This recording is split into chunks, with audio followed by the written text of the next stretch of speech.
بغیر قدرت کے کسی کو ایک سانپ بھی پانی نہیں بھرنے دیتا. اگر تو عثمان غنی کو معلوم ہوا کہ مسلمان پریشان ہیں, پانی کہاں سے پئیں گے, جا کر اس سے انہوں نے گفتگو ہوگی کہ تم اپنے کنویں کو مجھ سے فروخت کر دو. آپ غور کریں, وہ یہودی جو اس وقت یہ سمجھتا تھا کہ میرے مقابل میں کوئی موجود نہیں ہے, اتنا بڑا کنواں جو بہت ہی قیمتی ہے, کسی کی جرات نہیں اس کی قیمت لگا سکے, مگر عثمان غنی جو ذوالنورین تھے, میرے آقا کے قدموں پر قربان ہو کر حوصلہ اور ہمت والے تھے, پہنچتے ہیں اسے سودا کرنے لگتے ہیں. تو کہتا پورا کنواں تو میں بیچ نہیں سکتا اور نہ ہی پورا کنواں کو خرید سکتا ہے. اتنا ہو سکتا ہے کہ کنواں ایک روز کے لیے بیچوں, ایک روز بیچنے والے خریدنے والے کو دو, دوسرے روز اپنے قبضے میں رکھوں, پھر ایک روز خریدنے والا لے, پھر ایک روز میرے قبضے میں رہے. اس کی قیمت معلوم کی تو اس نے 12,000 درہم بتایا. 1 2 10 20 100 درہم لوگوں کے لیے دشوار ہوتے تھے. اس نے ایک روز ایک کر کے ملکیت دینے میں 12,000 درہم کا. حضرت عثمان غنی نے فوراً 12,000 درہم سے ادا کر دیا. یہ 12,000 درہم دو اور ایک دن مسلمان پانی بھریں گے, ایک دن تم اپنا بیچتے رہنا, پھر ایک دن مسلمان پانی بھریں گے, پھر ایک دن تم بیچتے رہنا. اب مسلمانوں نے دیکھا کہ ہمیں ایک روز پانی بھرنا ہے, دوسرے روز پانی نہیں بھرنا ہے. ظاہر سی بات ہے, ہماری ملکیت کا کنواں, ہماری ملکیت کا ہینڈ پائپ ہے, ایک روز جتنا چاہے پانی نکال سکتے ہیں. تو انہوں نے یہ طریقہ اپنایا کہ کل کے روز جو ہمیں پانی نہیں کرنا ہے تو کل کے لیے بھی پانی ہم اسٹور آج ہی کر لیں, اتنا پانی نکال لیں کہ کل بھی پی سکیں, پھر پرسوں پینے کے لیے ہماری باری آئے. یہ نہ کوئی غدر تھا, نہ کوئی مکر تھا, نہ کوئی فریب تھا. کنواں میری ملکیت میں ہے, میں ایک لوٹا پانی نکالوں, 100 لوٹا پانی نکالوں, یہ مجھے اختیار تھا. اس طرح مسلمان ایک روز میں 2 روز کا پانی لے لیتے اور زندگی ان کی آسانی سے گزرتی. اس یہودی نے دیکھا کہ میرا کام معاملہ اب اچھا نہیں ہو رہا ہے. میں نے تو سوچا تھا کہ ایک دن کے لیے جب ان کی ملکیت میں دوں گا, دوسرے دن جب یہ پیاسے رہیں گے پھر میرے کنویں کی قیمت اور بڑھ جائے گی اور اس کو خریدنے پر یہ مجبور ہوگی, زیادہ پیسے لے کر میں انہیں فروخت کروں گا. مگر جب دیکھا کہ مسلمان جو اللہ و رسول کے ماننے والے ہیں, اللہ نے انہیں اتنا عقل اور اتنا شعور دے رکھا ہے, وہ کس طرح زندگی گزاریں گے اور حلال طریقے سے کیسے کھانا کھائیں گے, کیسے پانی پئیں گے. اس نے بالآخر مجبور ہو کر حضرت عثمان غنی سے 8,000 درہم اور لے کر پورا کنواں کے نام فروخت کر دیا. ایک بار 12,000 درہم دیا, دوبارہ 8,000 درہم دیا, کل 20,000 درہم لے کر حضرت عثمان غنی نے اس بیر روما کو مکمل خرید دیا کہ اب یہودی کے تصور میں کنواں نہ رہے گا, کسی دوسرے سے نہیں بیچے گا, ہمیشہ مسلمان اس سے سلام ہوتے رہے. اور حضرت عثمان غنی نے اس پر اپنی ملکیت نہ دکھائی. اتنی سخاوت کے باوجود, اتنی بھاری قیمت میں خریدنے کے باوجود اللہ کے رسول کی سفر جانسانی کے بنیاد پر آپ نے مسلمانوں کے لیے اس کنویں کو ہمیشہ کے لیے وقف کر دیا. یہ کنواں ہمیشہ کے لیے مسلمانوں کے لیے وقف ہے, اس میں میرا کوئی تصرف نہیں ہے. اب وہ بیر روما کے نام سے بدل کر بیر عثمان کے نام سے موصول ہو گیا. اب اس بیر روما کو روما کا کنواں نہیں, عثمان کا کنواں کہا جانے لگا اور مسلمانوں سے سیراب ہونے لگے. آقا کریم کو پتا چلا تو آقا نے ارشاد فرمایا کہ یہ عثمان کا عمل ایسا عمل ہے, اس عمل کے بعد اب انہیں کسی اور بڑے عمل کی ضرورت نہیں ہے. یہ جو بھی اعمال کریں گے اللہ انہیں قبول فرماتا رہے گا اور اب انہیں کوئی تکلیف ان کے عمل سے نہیں پہنچے گی. اس طرح حضرت عثمان غنی نے دوسری مرتبہ بھی جنت خرید لی. ایک بار جیش عسرا کی مدد کی تو اللہ کے رسول نے فرمایا کہ پر کوئی تکلیف نہیں ہوگی, ان کی کوئی اعمال قابل رفع نہیں ہوں گے. اور بیر روما کو خریدا, بیر عثمان کے نام سے منسوب ہوا. پھر آقا نے ارشاد فرمایا اب انہیں کوئی تکلیف نہیں پہنچے گی. مسلمانوں, جس سے سمجھ میں آتا ہے حضرت عثمان غنی نے 2 مرتبہ جنت خریدی اور جنت خریدنے کے لیے آپ کو غور کرنے کا مقام ہے. یہ جنت خریدی عثمان غنی نے اور جنتی ہونے کی بشارت ملی کس عمل کی بنیاد پر ملی؟ ایسا نہیں کہ پوری رات کو عبادتیں کرتے رہے, تسبیحات پڑھتے رہے, تلاوتیں کرتے رہے. تلاوت کا درجہ اپنی جگہ پر, تسبیحات اور نماز کا درجہ اپنی جگہ پر, مگر آقا نے جس خاص عمل کو پسند فرمایا اور جس کی بنیاد پر انہیں جنت کی بشارت ملی وہ اپنے مال و دولت کو راہ حق میں قربان کرنے کی بنیاد پر ملی. جس سے سمجھ میں آتا ہے کہ آدمی اگر اپنی مال و دولت سے دین اسلام کی مدد کرتا ہے, اسلام کے نام پر خرچ کرتا ہے، دین کے نام پر وہ اپنے پیسوں کو استعمال کرتا ہے، تو اللہ و رسول اسے اس قدر پسند فرماتے ہیں کہ انہیں جنت کی بشارت ملتی ہے، اور پھر ان کے مال میں اس قدر اللہ اضافہ فرماتا ہے کہ جب تک عثمان غنی ظاہری حیات میں رہے تب تک ان کے خزانے میں کمی نہ آئی، ہمیشہ لوگوں کو بانٹتے رہے، اور ان کی مثال کمرات کے بعد اللہ نے وہ سبق پیدا فرما دیا کہ پیر عثمان سے آج بھی لوگ سیراب ہو رہے ہیں، اور ان کے نام سے بنے ہوئے بینک سے اور ان کی مال و دولت سے قیامت تک لوگ فائدہ حاصل کرتے رہیں گے۔ ہم تو سمجھتے ہیں دین اسلام کے نام پر ہمیں بڑھ چڑھ کر خرچ کرنا چاہیے، دل اور نیت کے ساتھ اور سترگی کے ساتھ ہمیں عمل کرنا چاہیے، ورنہ اس نیت اور خلوص کی بنیاد پر وہ عطا فرماتا ہے جس کا آپ اندازہ نہیں کر سکتے۔ اگر دین حق کے نام پر، اللہ اور رسول کی رضا کے نام پر اگر ہم کچھ بھی پیسے معمولی خرچ کرتے ہیں تو اللہ رب العزت اس کے عوض میں کئی گنا ہمیں عطا فرماتا ہے، اور ہم اس کی عطاؤں سے سرفراز ہوتے رہتے ہیں۔ حضرت عثمان غنی رضی اللہ تعالیٰ کی شہادت بھی ہوئی، حضرت عثمان غنی کو میرے آقا نے شہید بھی کہا تھا۔ اس قدر دینا، اس قدر ایمانداری، اس قدر صداقت کے بعد عثمان غنی کی شہادت بھی ہوئی، بلبائیوں نے انہیں شہید بھی کیا، اور شہادت کا منظر یہ تھا کہ کسی فراڈ کے فریب کاری کی بنیاد پر غلط فہمیاں ڈالی گئی کہ عثمان غنی نے یہ کہا، عثمان غنی نے وہ کہا، اور اس کی تصدیق کے لیے ان کے گھر کا گھیراؤ کیا گیا، لوگوں نے پانی بند کر دیا، جو امیر المومنین اپنے زمانے کا ہو، سلطان المسلمین ہو، بادشاہ وقت ہو، اس کے گھر میں اس کو گھیراؤ کر کے پانی بند کر دیا جائے۔ وہ چاہتے تھے حکم نافذ کرتے، فوجیں تیار تھی، حملہ کرتے، لوگ بلتی ہو جاتے، ادھر ادھر ہو جاتے، مگر حضرت عثمان غنی نے اپنی سخاوت کے ساتھ ساتھ اپنی صبر و استقامت کا بھی اظہار کیا، اور اپنے صبر و استقامت سے مسلمانوں کے درمیان خونریزی ہونے سے بچایا۔ حضرت عثمان غنی کو ان کے گھر کے اندر قید کیا گیا، چاروں طرف سے محاصرہ کیا گیا۔ اس وقت حضرت مولا علی تشریف فرما تھے اسی سرزمین پر جہاں عثمان غنی ہے۔ حضرت مولا علی نے حسنین کریمین کو بھیجا، اور آپ نے ارشاد فرمایا تم لوگ نوجوان ہو، جاؤ عثمان غنی کے دروازے پر پہرا دینا، اور حضرت عثمان غنی کے گھر میں اپنے جیتے جی کسی بلوائی کو مت گھسنے دینا، انہیں ایذا نہیں پہنچنی چاہیے۔ مسلمانوں، حسنین کریمین جن کے دروازے پر قربانی کر رہے ہیں، حفاظت کر رہے ہیں، اب اس سے حضرت عثمان کے درجے اور مرتبے کا پتہ چلتا ہے۔ وہ لوگ آئینے میں اپنی شکل دیکھیں جو حضرت عثمان غنی اور مولا علی کے درمیان تفریق پیدا کرتے ہیں، اور یہ کہتے ہیں کہ ہم کسی اور کا ہے عمارت کا، سب سے پہلے امیر المومنین کو بننا چاہیے۔ اگر حضرت عثمان غنی کو امیر المومنین بننا حضرت مولا علی کو پسند نہ ہوتا، اس سے راضی نہ ہوتے، تو ان کے گھر میں حفاظت کے لیے اپنے ان دو بچوں کو بھیج دیتے، جن دو بچوں کی عظمت کا حال یہ ہے کہ کیا بات رضا اس چمنستان کرم کی، کیا بات رضا اس چمنستان کرم کی، سہرا ہے کبھی جس میں حسین اور حسن کو۔ حسنین کریمین جو پھول ہیں چمنستان رسالت کے، جو جنتی نوجوانوں کے سردار ہیں، انہیں حضرت مولا علی حضرت عثمان غنی کے دروازے پر دربان بنا دیتے ہیں۔ حفاظت کرنا، اندر بچانے دینا۔ حضرت عثمان غنی نے آواز لگائی تھی کہ اس میں کوئی ہے جو مولا علی تک میرا پیغام پہنچا دے کہ میرے لیے پانی کو مہیا کرا دے۔ گویا اپنے گھر میں ان پر پانی بند ہے، حضرت مولا علی تک پیغام پہنچایا جاتا ہے، عثمان غنی کی بارگاہ میں حضرت مولا علی پانی وہاں سے دلواتے ہیں۔ اگر امیر المومنین ہونا تسلیم نہ ہوتا، پانی بھجوانا، اپنے دونوں صاحبزادوں کو کے دروازے پر متعین کر دینا، اور صرف متعین ہی نہیں کیا بلکہ جب دروازے پر صاحبزادگان ہیں، دوسرے اور غلام موجود ہیں، بلوائیوں نے گھر کے پیچھے سے ان کے اوپر چڑھ کر اندر کود کر کے حضرت عثمان غنی کو اندر شہید کرنا چاہا۔ ان کی زوجہ محترمہ حضرت نائلہ نے ہاتھ لگایا، ان کے ہاتھ پر انگلیاں کٹی، زخمی ہو گئی، اور حضرت عثمان غنی کو ان کے گھر میں خاموشی کے ساتھ شہید کر دیا گیا۔ سلطان المسلمین کو، امیر المومنین کو چند لوگوں نے جا کر گھر کے اندر شہید کیا، ابھی کوئی فتنہ فساد نہیں ڈالتے۔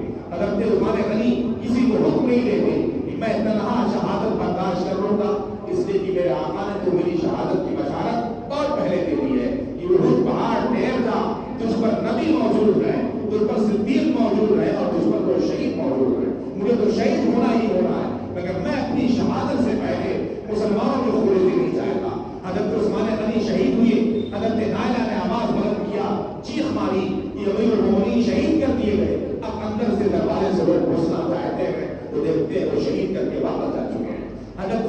غنی اپنے گھر میں اپنے دارالسلطنت میں اپنی بادشاہت کے باوجود شہید کر دیے گئے اور چیخ ماری گئی. لوگ اندر گئے تو معلوم ہوا کہ پیچھے سے لوگوں نے آ کر شہید کیا. ایک شور بپا ہو گیا پورے شہر میں کہ امیر المومنین شہید کر دیے گئے. حضرت مولا علی، عبداللہ ابن زبیر، عبداللہ ابن عمر، مقتدر صحابہ کرام دوڑتے ہوئے آئے کہ عثمان غنی کیسے شہید کر دیے گئے جبکہ ہمارے غلام موجود تھے. مولا علی نے ارشاد فرمایا میرے 2 بیٹے موجود تھے جو نوجوان بیٹے ہیں، جن بیٹوں کی جلال کا حال یہ ہے کہ میرے آقا نے ارشاد فرمایا ہے کہ حسن کو میری ہیبت اور حسن کو میری جلال عطا کی گئی ہے اور میرے بیٹے حسین کو میری سخاوت اور سیادت عطا کی گئی ہے. وہ 2 بہادر بیٹے ہیں. اس کے بعد کیسے عثمان کو شہید کیا گیا؟ مولا علی دروازے پہ جب آ کے پہنچتے ہیں اپنے 2 بیٹوں سے پوچھتے ہیں کہ قتل امیر المومنین شہید کر دیے گئے وانتما علی الباب، اور تم دونوں دروازے میں کھڑے رہے، کیسے شہید کر دیے گئے؟ غصے میں حضرت مولا علی نے ایک تماچا حضرت امام حسن کو مارا، ایک غصہ حضرت امام حسین کو مارا اور یہ ارشاد فرمانے لگے کہ تم دونوں کی موجودگی میں امیر المومنین کو کیسے شہید کیا گیا؟ حسین کریمین نے عرض کیا کہ ابا حضور ہم لوگوں کو خبر ہی نہیں ہے، ہم لوگ تو دروازے پر کھڑے ہو کر پہرا دے رہے ہیں کہ کسی کو ادھر سے گزرے نہیں دیں گے، نہ کسی کو ادھر سے جا کر ایزا دینے دیں گے. پیچھے سے خاموشی سے قدر کر کے لوگوں نے گھس کر شہید کیا ہے حضرت امیر المومنین عثمان غنی کو. مسلمانوں، حضرت مولا علی کا غصہ بتاتا ہے کہ حضرت مولا علی یہ چاہتے تھے کہ عثمان غنی کا حیات رہیں اور وہی امیر المومنین رہیں. امیر المومنین تسلیم کرنے کی یہ بہت واضح دلیل ہے کہ حضرت عثمان غنی کی حفاظت کے لیے اپنے 2 شہزادوں کو بھیج رہے ہیں اور جب شہید کر دیے گئے تو انہیں مار کر کاٹ بھی رہے ہیں کہ تمہاری موجودگی میں امیر المومنین کیسے شہید کیے گئے. جن عثمان غنی کی شہادت پر مولا علی کا یہ غم و غصہ ہو کہ اپنے شہزادگان کو ڈانٹیں، انہیں ماریں، جس سے سمجھ میں آتا ہے کہ حضرت عثمان غنی بجا طور پر تیسرے خلیفہ بننے کے مستحق تھے.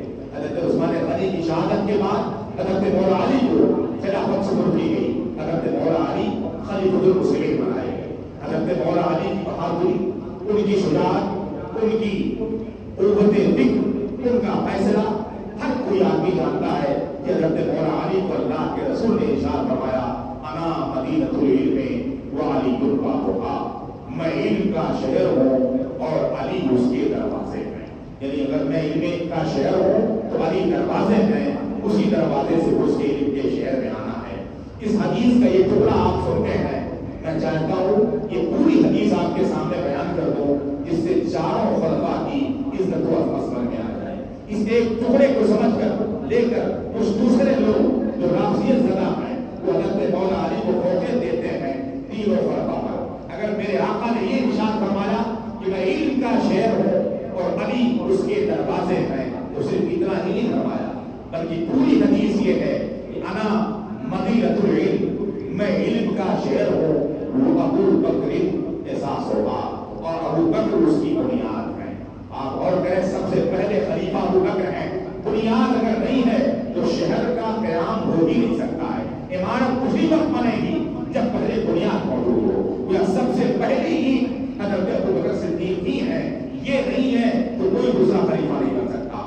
انا مدینۃ العلم و ابو بکر احساس ہوگا، میں علم کا شہر ہوں، ابو بکر اس کی بنیاد ہے، وہ عمر و دیوار ہوگا اور عمر اس کی دیوار ہے. پہلے بنیاد کی ضرورت، اس کے بعد اس پر دیوار کی ضرورت. پہلے ابو بکر پہلے خلیفہ، دوسرے عثمان کو عمر فاروق اعظم دوسرے خلیفہ. پھر فرماتے ہیں وہ عثمان و سقفھا، اور عثمان اس کی چھت ہے. اگر میں علم کا شہر ہوں تو بنیاد ابو بکر ہے، دیوار عمر فاروق ہے اور چھت عثمان علی ہے.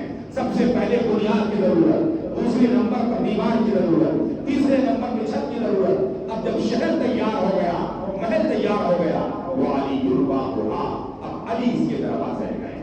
بغیر دروازے کے شہر علم میں تو نہیں آ سکتے، مگر جس شہر علم کی حفاظت کے لیے مولا علی موجود ہے اس کی بنیاد ابو بکر ہے، اس کی دیوار عمر ہے، اس کی چھت عثمان ہے. ان تینوں کی حفاظت کے لیے اور تینوں کی عظمت بتانے کے لیے حضرت مولا علی دروازہ بن کر کھڑے ہوئے ہیں. جس سے سمجھ میں آتا ہے چاروں خلفاء کی ترتیب اپنی جگہ پر مسلم ہے. بنیاد کی حیثیت سے ابو بکر سہارا بنے ہیں شہر علم کا، اور دیوار کی حیثیت سے آر بنے ہیں عمر فاروق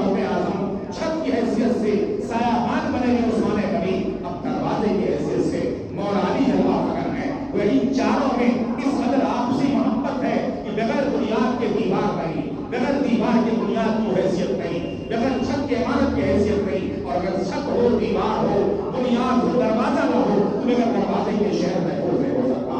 چاروں کے اپنا اپنا درجہ ہے, چاروں کے اپنا اپنا معیار ہے, اور آپس میں صدر یگانہ کا اتفاق ہے. ان چاروں ایک دوسرے کے بغیر ادھورے دکھتے ہیں. خالی بنیاد ہو تو شہر کی تکمیل نہیں, خالی دیوار ہو تو اچھا نہیں, اگر خالی چھت بھی لگی لگام لگی ہو, دروازہ نہ ہو تو وہ بے فائدے بے سود ہے, بے فائدہ ہے.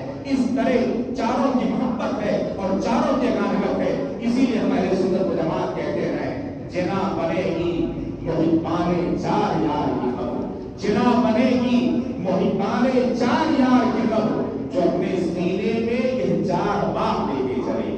چاروں باغوں کو اپنے سینے میں لوگے تو آپ کی خبر کو اللہ جنت بنا دے گا. حضرت مولا علی امور خلافت انجام دیتے ہیں. حضرت مولا علی بہادری, ان کی شجاعت اور ان کے فیصلے بہت مشہور ہوئے. حضرت مولا علی کے زمانے اقدس میں بہت سارے شہر فتح ہوئے, بہت سارے ایسے فیصلے کیے گئے جس فیصلے سے لوگ دور بھاگتے تھے. حضرت مولا علی رضی اللہ عنہ کی یہ سعادت مندی تھی جب اللہ کے رسول نے سب کو بھائی بھائی بنایا, انصار کو مہاجرین کو ایک دوسرے کا بھائی بنا دیا, اور ارشاد فرمایا فلاں کے بھائی یہ ہیں, فلاں کے بھائی یہ ہیں, فلاں کے بھائی یہ ہیں. جو بھی مہاجرین ہجرت کر کے آئے تھے ان کے پاس اپنا گھر نہیں, اپنا مکان نہیں. جو انصار و مدینہ طیبہ کے رہنے والے ہیں, دوسروں کو ایک دوسرے کے ساتھ ملانے کا مقصد یہ تھا تاکہ وہ ایک دوسرے کے ساتھ رہ کر زندگی گزار سکیں. یہ اپنے آپ کو بے گھر محسوس نہ کریں اور یہ اپنا بھائی بنا کر ان کے ساتھ رہنا پسند کریں. حد یہ ہے میرے آقا نے جس کو بھائی بنایا, یہ تمہارا بھائی یہ ہے, تمہارے بھائی یہ ہیں, سب نے قبول کیا اور ان کو اپنی جائیداد میں حصے بھی عطا فرمائے. بھائی صرف زبان کا نہیں, جو حقیقی بھائی کا حصہ ہوتا ہے وہ حصے بھی ان لوگوں نے عطا فرمائے. اس طرح حضرت رسول اکرم نے تمام مہاجرین کو انصار کا بھائی بنا دیا. سب بھائی بنتے رہے. اس کے بعد تنہا حضرت مولا علی بچ گئے. اب کوئی انصار میں سے شخص موجود نہ تھا جس کا بھائی مولا علی کو بنا دیتے. حضرت مولا علی عرض کرتے کہ حضور آپ نے ہجرت کرنے والے تمام لوگوں کو کسی نہ کسی کا بھائی بنا دیا, اب میرا بھائی کون بنے گا, میں کس کا بھائی بنوں گا, مجھے تو اپنے ساتھ رکھے گا.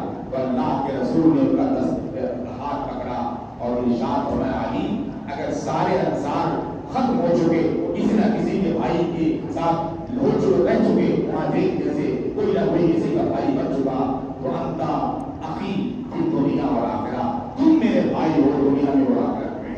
اور لوگوں کو جو انصار کے ساتھ کیا تھا تمہیں میں اپنے ساتھ کرتا ہوں, تم میرے ساتھ رہو گے, دنیا میں بھی تم میرے بھائی ہو اور آخرت میں بھی تم میرے بھائی ہو. ہمارے مولا علی کا نصیبہ تھا کہ اللہ کے رسول نے انہیں اپنا بھائی دنیا میں بھی کہا اور آخرت میں بھی اپنا بھائی ارشاد فرمایا. اسی طرح جنگ خیبر کے موقع پر حضرت رسول نے ارشاد فرمایا کل میں عالم اسے دوں گا جس کے ہاتھ پر اللہ فتح عطا فرمائے گا. اس سے پہلے کئی بار لوگ جا چکے تھے مگر جنگ فتح نہ ہوئی. حضرت آقا کریم نے ارشاد فرمایا میں جھنڈا اسے دوں گا جس کے ہاتھ پر اللہ فتح نصیب فرمائے گا. لوگ راتوں کو گھروں میں بدلتے رہے اور لوگ یہ تیاریاں کرتے رہے کس کو اللہ کے رسول کا جھنڈا عطا فرمائیں گے جس کے ہاتھ پر اللہ جنگ کو فتح عطا فرمائے گا. حضرت رسول دونین کے فرمان کے مطابق سارے لوگ گھروں میں بدلتے رہے, صبح کا انتظار کرتے رہے. صبح ہوئی, سارے لوگ بارگاہ رسالت میں حاضر ہوئے. آقا آج جسے جھنڈا دیں گے اسی کے ہاتھ پر اللہ رب العزت فتح عطا فرمائے گا. آقا نے نگاہ ڈالی, آپ نے ارشاد فرمایا اس میں علی موجود نہیں ہے. لوگوں نے کہا کہ علی نہیں آئے گی. کہا اس مجلس میں علی کیوں نہیں ہے؟ لوگوں نے آپ کو بتایا کہ ان کی آنکھوں میں سرخی ہے, تکلیف ہے, آنکھ دکھ رہی ہے, جسے ہم آنکھ میں آنا کہتے ہیں. آنکھ ان کی آ گئی ہے, آنکھوں میں تکلیف کی بنیاد پر یہاں حاضر نہیں ہے. میرے آقا ارشاد فرماتے علی کو یہاں بلایا گیا. مولا علی کو بلایا گیا. میرے آقا نے ارشاد فرمایا تم کیوں نہیں آئے؟ مولا علی عرض کرتے حضور میرے آنکھوں میں شکایت ہے, آنکھ میری دکھتی ہے, آنکھوں میں تکلیف ہے. میرے آقا نے اپنا دعا کے تحت نکالا, مولا علی کی آنکھ میں لگایا, کہا تمہیں شفا چاہیے, تمہارا شافی تمہارے سامنے موجود ہے. سب طبیبوں نے دے دیا ہے جواب, عیسیٰ اگر دوا نہ کرے تمہیں پریشانی کیا ضرورت ہے. جیسے میرے آقا نے دعا میں دہن لگایا حضرت مولا علی کی آنکھ بالکل درست ہو گئی اور آپ نے جھنڈا ارشاد فرمایا یہ جھنڈا مولا علی کو دے دیا جائے, انہی کے ہاتھ پر اللہ کل مسلمانوں کو فتح نصیب فرمائے گا. حضرت مولا علی کو ہدایت دیا گیا اور اللہ رب العزت نے ان کے دست اقدس سے مسلمانوں کو فتح عطا فرمائی۔ بلکہ فتح کا یہ انوکھا طریقہ خیبر کے جنگ میں اس قدر تیاریاں تھی کفار کی طرف سے، ایک بڑا سا قلعہ تھا جو برہمی کا قلعہ مانا جاتا ہے، اس کا قلعہ اتنا بڑا دروازہ اس کا تھا کہ جس دروازے کو تقریباً 40 لوگ مل کر کھولیں تو اسے کھول سکتے تھے۔ اس پر قفل تالا لگا ہوا ہے، وہ دروازہ بند ہے، کفار اندر ہے، مسلمانوں کی فوجیں باہر ہیں، کیسے جائیں گے اندر؟ نہ وہ دروازہ کوئی کھول سکتا ہے، نہ تالا کوئی الگ کر سکتا ہے۔ حضرت مولا علی نے تالا لگے ہوئے اس گیٹ کو اپنے ایک ہاتھ سے اٹھا کر دور دے دیا۔ حضرت مولا علی کو بہادری کی تھی، حضرت رسول کونین کی صدقے میں اللہ رب العزت نے اس دروازے کو 40 لوگ کھولتے ہو اسے ایک ہاتھ سے اٹھا کر پھینکا، اور دوسری روایت میں ہے پھینکنا ہی نہیں بلکہ اسے اپنے ہاتھ میں ڈھال بنا کر مولا علی اٹھائے رہتے۔ یہ ایسے ہے جیسے کوئی ڈھال چھوٹا سا آپ کے لیے رہتا ہے۔ یہ بہادری ادا کی تھی رسول کونین کے توسل سے اللہ رب العزت نے حضرت مولا علی کو۔ اسی لیے ہم کہتے ہیں شاہ مردان شیر یزدان قوت پروردگار، شاہ مردان شیر یزدان قوت پروردگار، لا فتح الا علی لا سیف الا ذوالفقار، یعنی نوجوانوں کے بادشاہ ہیں مولا علی، حضرت رسول اکرم کے منتخب ہے مولا علی، اللہ کی عطا کردہ قوت ہے مولا علی۔ کوئی جواب نہیں ہے حضرت مولا علی کے سامنے، کوئی تلوار نہیں ہے مولا علی کے تلوار کے سامنے، ان کی تلوار کا کوئی مقابلہ نہیں اور ان کی بہادر و شان کا مقابلہ نہیں۔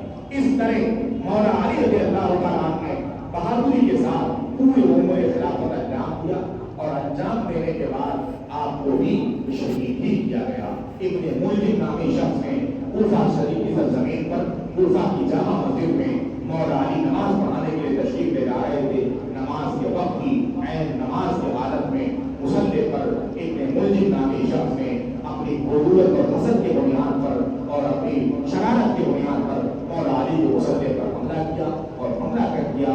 اسی مصلی پر حضرت مولا علی شہید ہو گئے اور جامع شہادت نوش کر دیا۔ جنہیں کوفہ کی جامع مسجد دیکھنے کا شرف ہوا، حضرات نے دیکھا ہوگا، میں نے بھی اپنی آنکھوں سے دیکھا ہے، جس مصلی پر حضرت مولا علی کھڑے ہو کر نماز پڑھاتے تھے، اب وہاں کسی دوسرے کو کھڑا ہونے کا حق نہیں ہے۔ وہ اس قدر محترم ہے کہ اسے اب چھپا دیا گیا ہے، اور اس کے پیچھے مصلی بچھایا جاتا ہے کوفہ کی جامع مسجد کا۔ اس کو محفوظ کر دیا گیا ہے کہ جہاں مولا علی کے قدم پڑے تھے اور اللہ کی یاد میں اللہ کی عبادت کے وقت انہیں شہید کر دیا گیا، اب کسی دوسرے کی جرات نہیں اس جگہ قدم رکھ کر امامت کر سکے۔ کوفہ کی جامع مسجد میں آج بھی ان کی نشانی موجود ہے، اور اس جگہ کو مقفل کر کے گھیر دیا گیا ہے، تو اس کے پیچھے ہی کوئی امام بن کر مصلی امامت پر کھڑا ہو کر نماز پڑھائے گا۔ اس طرح حضرت مولا علی کو شہادت نصیب ہوئی، اور شہادت کے بعد کوفہ میں ابن زیاد کے گھر کے بعد ان کا گھر بنایا گیا تھا۔ حضرت مولا علی ابن زیاد کے گھر کے قریبی رہا کرتے تھے۔ آج بھی حضرت مولا علی کا گھر رونق افروز چمک اور دمک رہا ہے۔ میں 2002-3 میں دیکھا تھا تو اس وقت بھی حضرت مولا علی کے گھر کو سجا دیا گیا تھا، اس قدر خوبصورت ہو کر دکھتا تھا جس لگتا کسی بادشاہ کا گھر ہے، اور اندر کچی زمینیں ہیں۔ آج بھی وہ گھر دکھایا جاتا ہے، مٹی کی زمین رکھی ہوئی ہے، ایک چبوترا بنا ہوا ہے، جس چبوترے کو خوبصورت کر دیا گیا ہے، اسی چبوترے پر مولا علی کے جسم کو لا کر لٹایا گیا۔ کوفہ کی جامع مسجد کافی دوری پر ہے، وہاں سے شہید ہو کر حضرت مولا علی کو اسی چبوترے پر لٹایا گیا۔ مجھ کو یہ شرف حاصل ہے کہ میں نے وہ چبوترا بھی چھوما، وہ جگہ نہیں چھومی جہاں مولا علی کی شہادت ہوئی، بلکہ حضرت امام علی مقام کے سر اقدس کو جہاں شہید کیا گیا وہ بھی گنہگار لوگوں سے چومنے کی سعادت مجھے حاصل ہے۔ یہاں مولا علی کو شہید کیا گیا، یہاں امام علی مقام کو میدان کربلا میں شہید کیا گیا۔ یہ خیمہ ہے جہاں حضرت امام حسین اپنے بچوں کے ساتھ تشریف فرما تھے، اس خیمے میں جانے کا شرف ہے، اور اس گھر اقدس میں جس گھر کے اندر حسنین کریمین ننھی روٹی زندگی گزارتے تھے وہ گھر آج بھی موجود ہے۔ ابن زیاد کا گھر پھنس گیا ہے، زمیندوز ہو گیا ہے، اس کے آثار باقی نہیں، لوگ دیکھتے ہیں کہ کھنڈہر پڑا ہوا ہے، شاید کسی کا محل تھا، مگر مولا علی کا وہ گھر جس میں حسنین کریمین زندگی گزارتے تھے، مولا علی رہتے تھے، چھوٹا سا ان کا اپنا کنواں ہے جس کنویں سے ہم لوگ بھی پانی پیتے تھے۔ ہمارے خیال سے آج بھی جو لوگ جاتے ہوں گے انہیں بھی پانی پینے کا شرف ملتا ہوگا۔ عجیب رنگ کا کنواں دکھتا ہے، جیسے آج کنواں بہت پرانا ہو جائے، پانی میں کالا پن ہرا پن آ جائے، آدمی دیکھے کہ بہت پرانا پانی ہے، ڈول رسی لگی ہوئی تھی، ہم لوگ اپنے ہاتھوں سے کھینچتے، پلاسٹک کے مگ رکھے ہوئے ہوتے تھے، برتن رکھے ہوتے تھے، اس کو نکالتے اور میٹھا پانی پی کر اپنے آپ کو برکتوں سے سیراب کرتے کہ آپ مولا اس پانی کو حسنین کریمین کے دم نے چھوا ہے، اس پانی کو حضرت مولا علی کے گھرانے نے پیا ہے، یہ تو ہمارے لیے ویسے زمزم کی سی حیثیت رکھتا ہے جو حضرت اسماعیل کے قدموں سے منسوب ہو کر بابرکت ہوا، یہ حسین کریمین کے ہوٹوں سے منسوب ہو کر بابرکت ہے، یہ ہمارے لیے شفا بھی ہے، یہ ہمارے لیے سخاوت بھی ہے، یہ ہمارے لیے سعادت بھی ہے، یہ ہمارے لیے فیض و کرم بھی ہے۔ یہ تھا حضرت مولا علی کا رہنا، اور ان کے گھر مٹی کی فرش، مٹی کی دیواریں، وہ چھوٹا سا کمرہ بھی موجود ہے جس میں حسنین کریمین پڑھتے تھے، وہ چھوٹا سا کمرہ بھی موجود ہے جو ان کی لائبریری تھی، سبق حاصل کرتے تھے، وہاں جہاں سے پانی پیتے تھے وہ بھی تبرک موجود ہے، جہاں مولا علی کو لٹانا گیا وہ بھی تبرک موجود ہے، اس طرح وہاں تبرکات موجود ہیں۔ انسان اگر پہنچ جائے تو اللہ رب العزت ان برکتوں سے اس قدر مالا مال کر دے کہ اللہ ان کی دل کی دنیا تبدیل کر دے، اور دل کی دنیا اس قدر بدل جائے، اس قدر مولا علی اور حسنین